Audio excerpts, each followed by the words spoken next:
We all know that moving can be extremely stressful, but have you ever thought that can be even more stressful for your plants?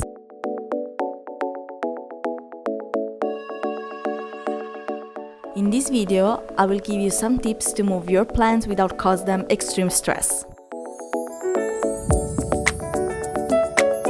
So, let's start with some prep work. We all need time to adjust to new changes.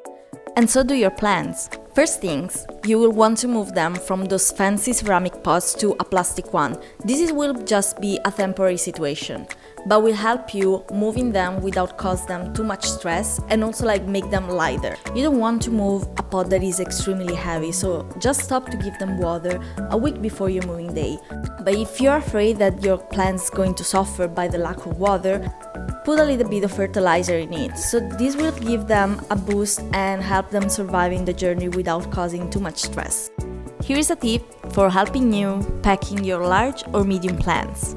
First of all, you want to grab one of those old blankets or towel and wrap your plant in it. Be careful with the leaves and be gentle in wrapping it.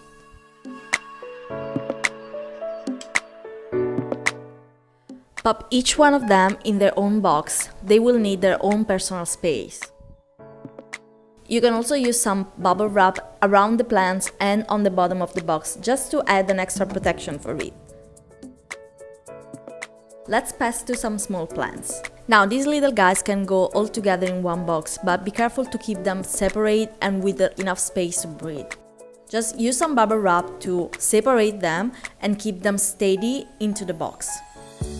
Now that their plants are all packed up, it's time to think about where you're moving in. If you're moving to another state, double check what's allowed to bring into the state where you're moving in. Another important tip is try to avoid to move when it's too hot or freezing cold.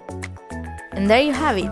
With these tips, your plant will be ready for their new home adventure in no time. However, if you're moving interstate, for the well-being of your plants, you might want to find them a local home, to avoid that the new environment will cause them some damages. And remember, these are just suggestions that will help you moving your plants without causing any damages to them, but we still suggest you to talk to an expert or hire professional movers for just an extra care.